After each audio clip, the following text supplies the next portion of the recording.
Kemarin malam kita sudah sampaikan adab-adab ketika kita menjenguk orang yang sakit ataupun hal-hal yang kita lakukan kalau kita dalam kondisi sakit. Sudah sekilas kita masuk mengenai memandikan.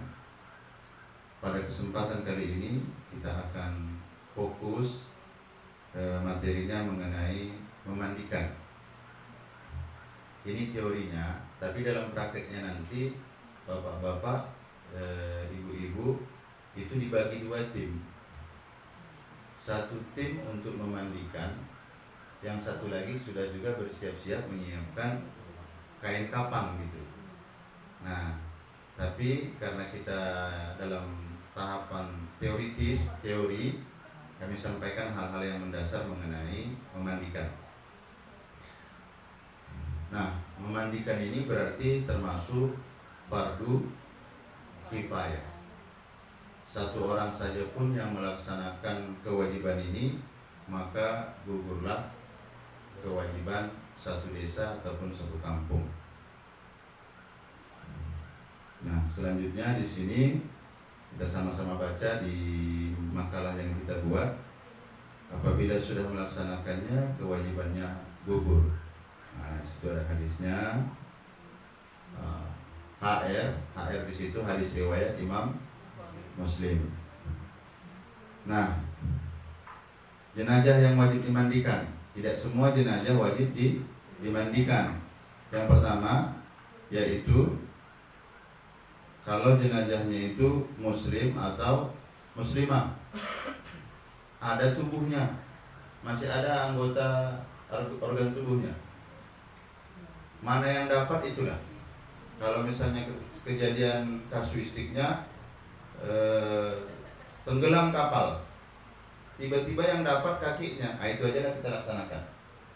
Atau terbakarnya pesawat, jatuh puing-puing, cuman yang ketahuan tangannya, itu aja yang kita laksanakan fardu kifayahnya. Seperti itu.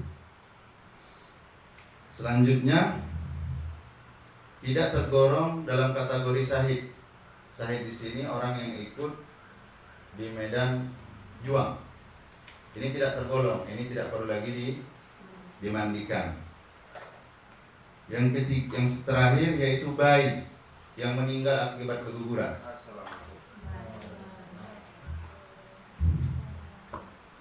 Jadi bayi yang keguguran ini juga tidak perlu dimandikan. Cara mengetahuinya bagaimana? Jadi begini, kalau bayinya itu sudah sempurna organ tubuhnya, maka tetap kita lakukan fardu kifayah. Tapi kalau seandainya tidak lengkap, ini tidak perlu dimandikan.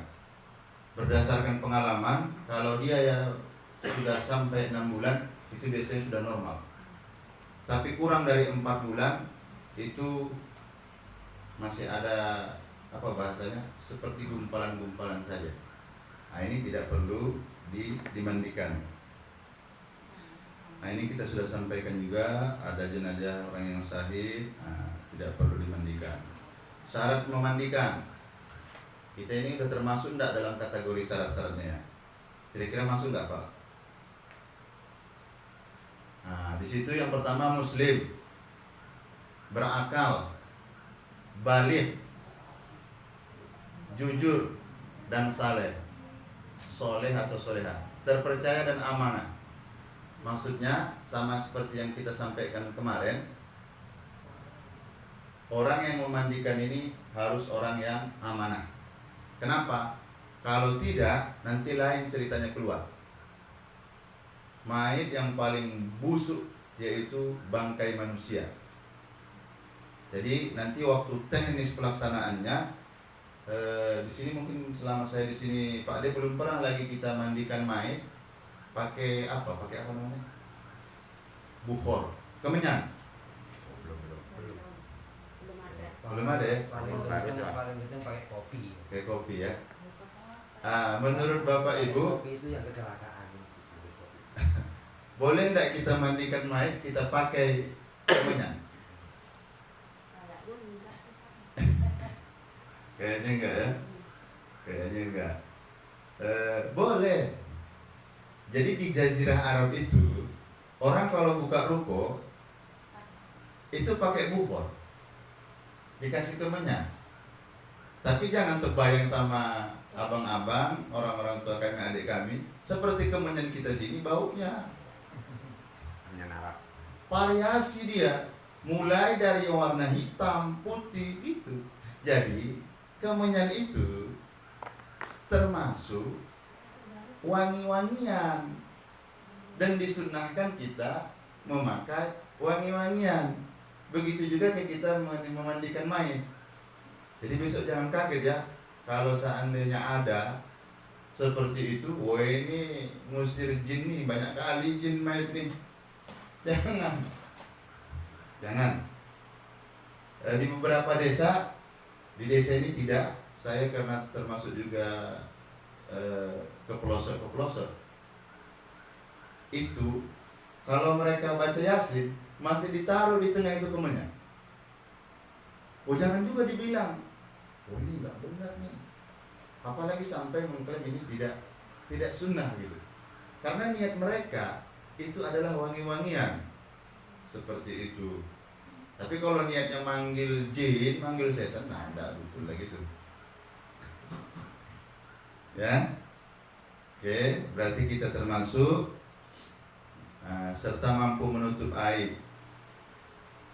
Nih, selanjutnya yang laki-laki. Siapa yang memandikan jenazah laki-laki itu? Laki-laki yang masih ada hubungan dengan almarhum, kakak, adik, keluarga, atau kakek. Istri, ini yang jarang ini. Kalau seandainya suami kita meninggal, maka istri itu punya hak untuk memandikan. Seperti itu.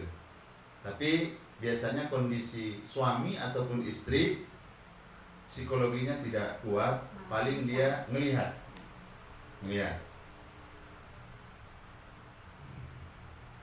Kalau perempuan, suaminya yang memandikannya baru ini. Seperti itu. Niat memandikan.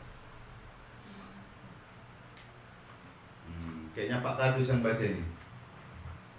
Pak Kadus, baca. Bismillahirrahmanirrahim. Ya. Nawaitul Husla adaan ngan hazal mayyiti billahi ta'ala. Nah, ini. Mungkin Ibu sudah pernah belajar dari ustadz yang lain tentang niatnya. Yang tidak serupa dengan ini tidak jadi masalah. Intinya saya niat memandikan untuk memenuhi kewajiban dari mayit laki-laki karena Allah Ta'ala. Kalau perempuan ditukar, hadza menjadi an hadhil maitati.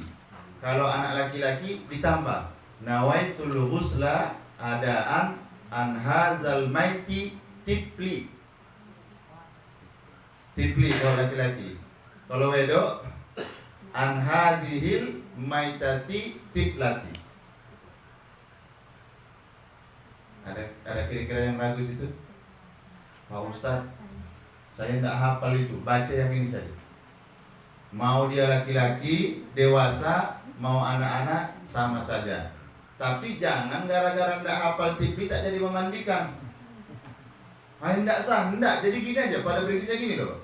Sengaja aku memandikan mayat ini fardu karena Allah Ta'ala. Yang bahasa Arabnya tak wajib. Tapi kalau kita sampaikan nanti sama anak kita, enak aja lupa jadian itu. Kenapa ini kita harus hafal? Bukan untuk kita lagi jatuhnya. Ini kita hafal untuk kita sampaikan sama anak kita. Lengkapnya seperti ini gitu.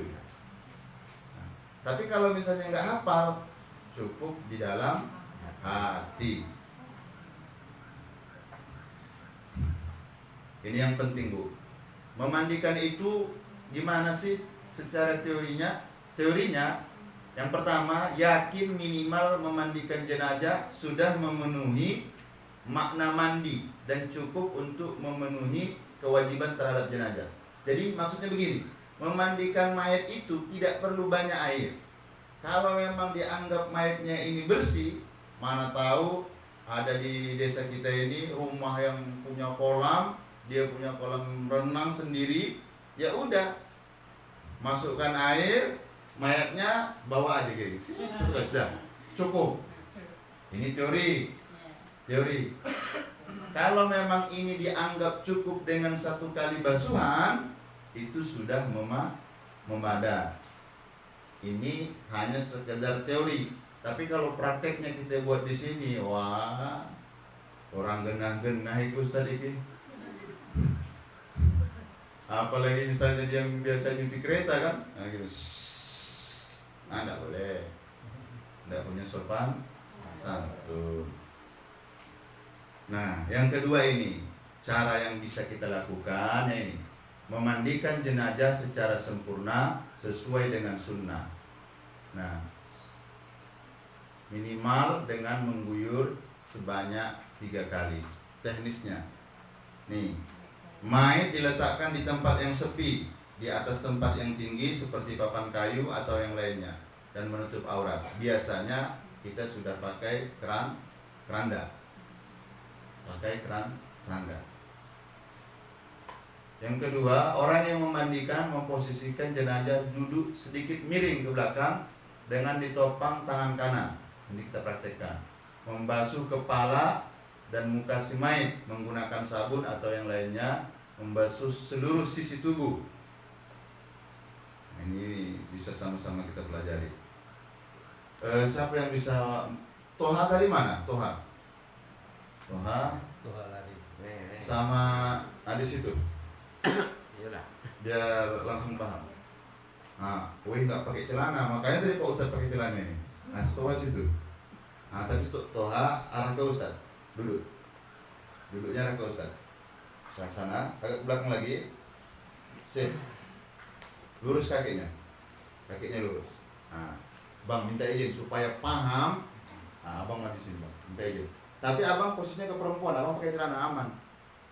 Ini. Iya. Kurang mundur, Bang. Oke. Pak Kadus di tengah. Ke orang itu. Usahakan duduknya duduknya seperti ini. Kenapa duduknya seperti ini? Posisi kepala harus tinggi dari organ tubuh yang lainnya. Kalau seandainya tidak ada keranda, supaya dia sempurna, seperti inilah disilang-silang. Makanya nanti ini kepala dipegang oleh Mas, gini. ya, Pak Kadus. Ini mengingat jenazahnya. Kalau tapi jangan maksudnya ini karena kita kurang personel. Ini nggak cukup 3 ini. Harus 4-5 orang. Iya. Ambil tiket. Apa-apa nih kayak pakai. Ya, yang paling pendek. Ini mau bawa Yang paling pendek Pak ini. boneka saya loh, setengah badan. Iya. Apa Bang? Lemu tenang. Ditarik Mbak. Nggak apa-apa, nggak bisa itu. Jadi edak sih. Ya, jadi seperti ini. Berarti harus orang 4 lah paling enggak ya. Kalau untuk amannya 5, karena 1 megang kepala. 5. Ini untuk teknis pelaksanaan memandikan. Ditambah yang tukang guyur. Karena begini, mohon maaf, ketika seseorang itu ditarik, dikeluarkan ruhnya, itu sakitnya sungguh sangat luar biasa. Jadi, kalau dia mau dimandikan, itu harus pelan-pelan betul. Karena perasaannya belum lagi hilang sakit yang pertama, udah datang lagi nih. Makanya harus pelan-pelan. Dan cara memandikannya tidak boleh langsung diguyur. Cara memandikannya seperti ini. Tangan Toha di atas bikin. Seperti itu. Nggak boleh langsung. Jadi di tangan ini ya. Iya, di tangan, baru tangan itu ditumpahkan airnya. Itulah. Nah, begitu caranya. Pertama dibasuh kemana atau mana? Enggak, itu nanti. Ini masih teknis. Hmm. Teknis cara menyiramkan airnya. Air itu, Di sini. ayah minta tolong Mas ya. Air itu tidak boleh langsung Mundurkan ini.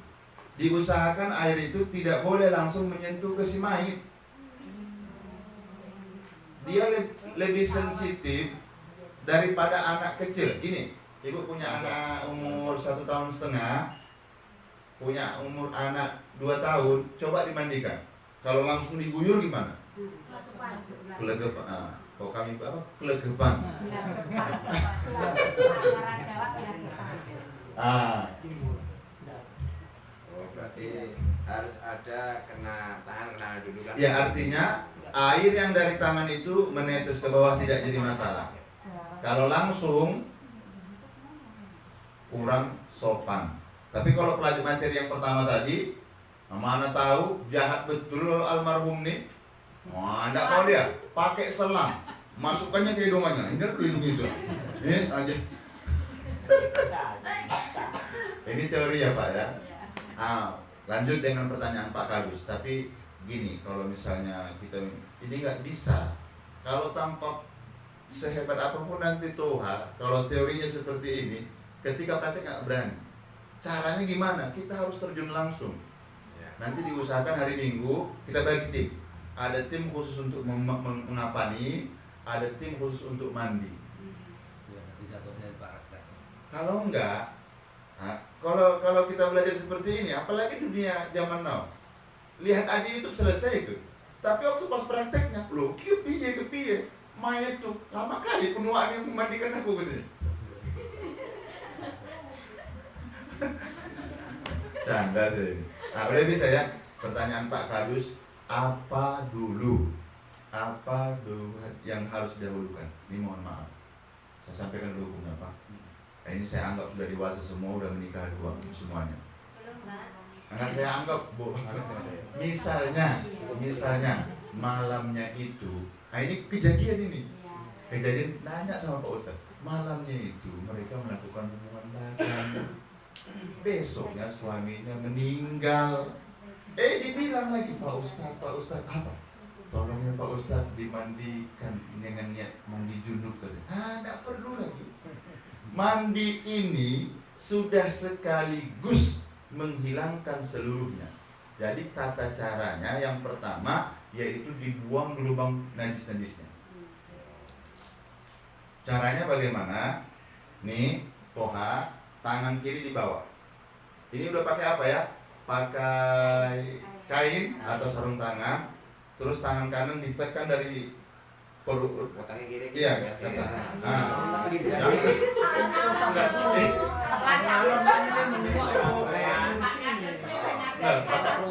Itu supaya dia bisa turun kotorannya, kepalanya harus agak naik. Mau dinaikkan Pak Kadus. Kepala yang mana nih? Ini. Tekan. Tekan. Iya tekan. Iya. Nah, nanti lihat. Dan kalau pakai bercak, buang. Jangan padakan itu. Makanya bercaknya itu potongan dari kain itu hanya sekali pakai. Kalau misalnya ada kotoran, buang. Kotoran buang. Jadi harus ada kain tersendiri Pak ya untuk nampung kotorannya. Biasanya gini. Itu nanti dipotong kain kafan gini. Kain kafannya dipotong, dibikin seperti sarung tangan. Nah, makanya tangan kiri tadi ditekan tangan kanan ini. Kalau yang nggak biasa ini yang takut saya otak, mohon maaf, jangan sekali-kali meludah. Jangan sekali-sekali. Harus pihak keluarga lah biasanya. Oke, ditekan itu tokan. Nanti lihat. Oke. Keluarganya. Kalau keluar banyak terus. Pak Ustadz kejadian. Pernah saya praktek, nggak mau, masih terus keluar. Nah, ini tidak ada anjurannya berdasarkan keyakinan kita, berdasarkan amal kita. Saya baca sholawat. Saya bilang kalau seandainya nanti ini tidak juga bisa, ini harus kita tutup Bukannya. kita tutup anusnya daripada muncul nanti fitnah Bu. Alhamdulillah tinggal posisi yang menekan ini harus ini. Nah ya, kalau sudah ini selesai, nah kalau kita mandi janabah, mandi junub atau mandi hadas besar, kita wudhu dulu atau tidak? Nah, ini yang terkadang tersilap, mungkin lupa. Diwudhukan dulu secara sempurna baru dimandikan. Pak Ustaz nanti wudhu lagi orang popo. Jadi mandinya ini sama dengan mandi ketika ia masih hidup. Jadi setelah dibersihkan dulu najis-najisnya, setelah semuanya bersih, lihat. Kalau seandainya kumisnya panjang, potong. Kukunya potong. Pak Ustadz nanti gentayangan, nggak ada lagi gentayangan itu. Pokoknya bersihkan. Siap. Maksudnya sebelum Berarti dimandi. potong. Iya. Jadi kukunya di sini. Berarti waktu masih di dalam gitu dipotong dulu kukunya, dirapikan. Apa pas dimandikan? Apa pas Biasanya sebelum memandikan di situ sudah ada katembat, situ ada gunting kuku. Nah, di situ sudah dibersihkan. Terus ini kemana? Jangan pula campak-campak, kan dikumpul. Dikocang ke makor. Nanti ini dimasukkan ke kuburannya yang kata Pak Ade tadi. Jangan pula jadikan nanti yang lain-lain. Oh ini kuku sakti. Nah, nggak ada di sini nanti. Yang rumah jadi kukus. Cimat.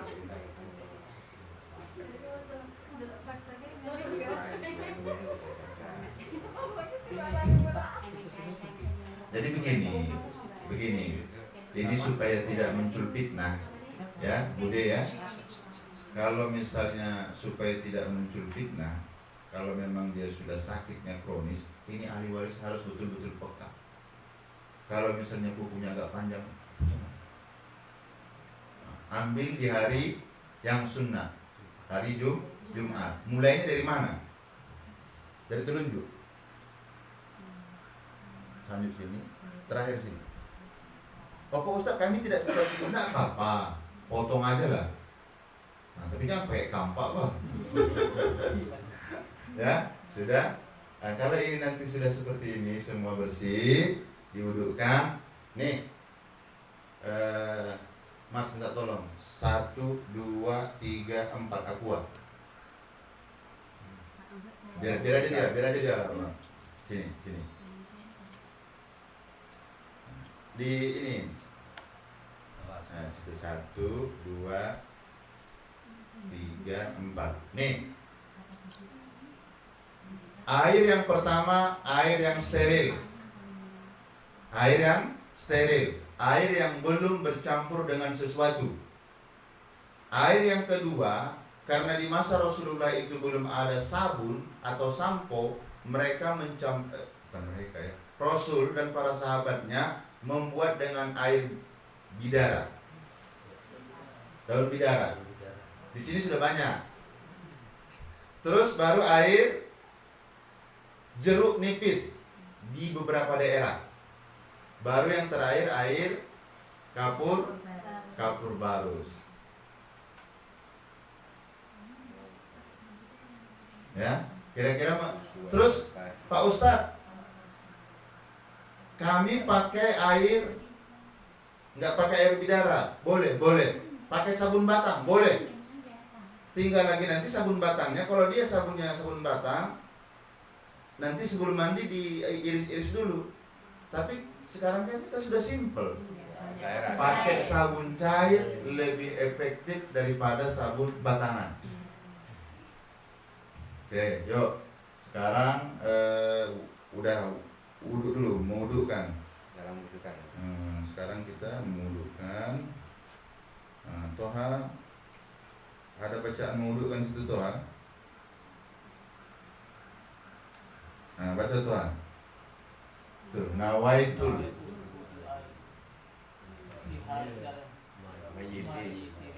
Nah, itu aja. Jadi nanti Ibu bisa lihat di halaman 10 ya. Buku ini jangan hilang. Maksudnya takutnya lupa. Nggak ada halaman 10-nya. Masa nggak ada? Sampai 8 ini. Oh, orang kecetak udah. Waduh. 8. Ya, sampai Belum. Sebentar. Ada. Wah ya Allah ya Tuhan, salah berarti ini. Oke, sip. Belum saya printkan. Berarti ingatkan besok Bu ya. Di sini sudah saya tulis nih. Nawaitul wudu'a lihazal mayyiti lillahi ta'ala. Kalau perempuan, nawaitul wudu'a lihadhil maitati. Kalau anak laki-laki tambah, nawaitul wudu'a lihadzal maiti tifli. Kalau anak perempuan, nawaitul wudu'a lihadhil maitati tiflati. Pak Ustaz belum hafal untuk sementara yang anak-anak. Baca yang ini. Hanya sekedar dibedakan jenis kelaminnya. Attention ini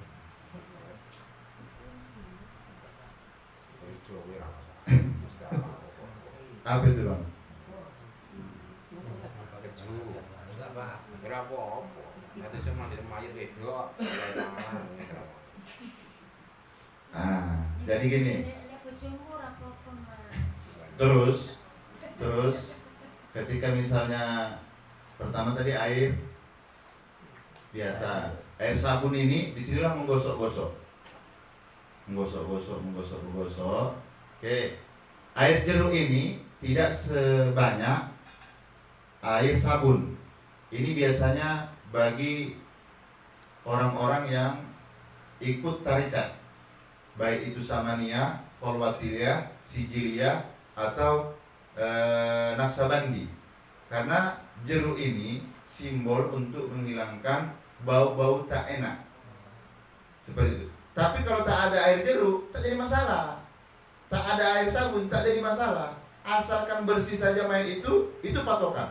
Jadi terkadang ketika ibu misalnya nanti ikut serta menyelenggarakan memandikan di desa lain, kita tidak usah banyak komentar.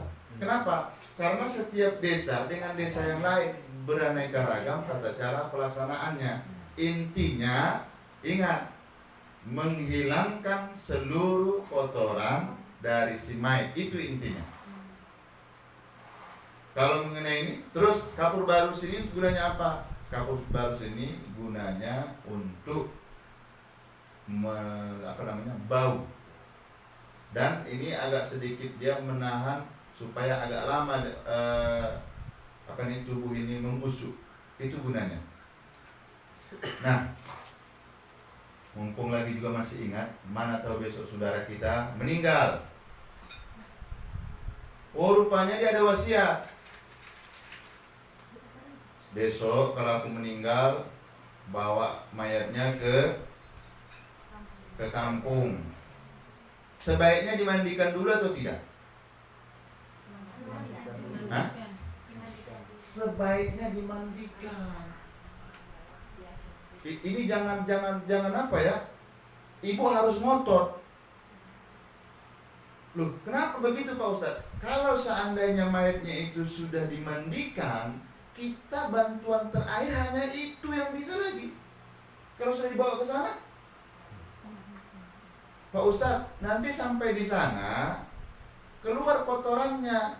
Besok kita akan sampaikan cara menggunting kain kapan itu. Ada yang bisa dibikin, dikasih pampers juga. Ini jarang dibuat supaya kotorannya tidak keluar. Kalau seandainya kondisinya keluar, nanti di sana tinggal itu aja yang dibersihkan tanpa membalikan ulang. Ini penting. Kenapa? Karena sempat misalnya yang menyulatkan itu banyak, dan kalau kata Rasul 4 orang aja yang menyaksikan mayat ini baik nih. Kita mengambilnya di situ. Jadi Pak Ustadz ada lagi nih. Tapi kalau boleh saya ini tukar pikiran Pak De, lebih baik dibawa ke kampung atau di sini dikubur? Di sini. Siapa contohnya? Rasulullah. Rasulullah itu lahirnya di Makkah, meninggalnya di Madinah, dikubur di Madinah. Andai mau sahabat rela itu menggendongnya dari Madinah ke Mekah, mau itu. Tapi ini pelajaran untuk umatnya, di mana bumi dipijak, maka di situ kita meninggal, di situlah kuburkan. Jadi nanti jangan bilang Pak Ustadz gitu ya. Karena wasiat seperti itu gimana Pak itu Pak? Loh, wasiat itu bisa dilaksanakan oleh ahli waris kalau tidak memberatkan kepada ahli waris. Kalau ahli warisnya sugih, monggo. Tapi kalau nggak sugih, sugih ya benar? Aduh, lebih mahal bawa mayat daripada manusia biasa. Apalagi pesawat. Kelasnya itu udah kelas VIP. 3 kali. Ini mohon maaf. Kalau dari segi apa yang dilakukan Rasulullah, ini pelajaran. Rasulullah itu bukan tak sayang dia sama Makkah tuh. Bukan tak cinta dia, maunya tawaf aja lah dia. Tapi ketika dia meninggal di Madinah dikuburkan. Berapa jam lah jaraknya? Oh, kalau sekarang lagi, jalan tol cepat. Gitu. Oke ya. Mungkin cukup dulu yang untuk ini, nanti kita lebih kepada dialog karena waktu kita ini kan. Terima kasih. Ya, selanjutnya kita lebih ini tukar pikiran. Mana tahu ada yang ingin bertanya. Saya pun tidak maksud mengajari, kita ngobrol-ngobrol aja Bu.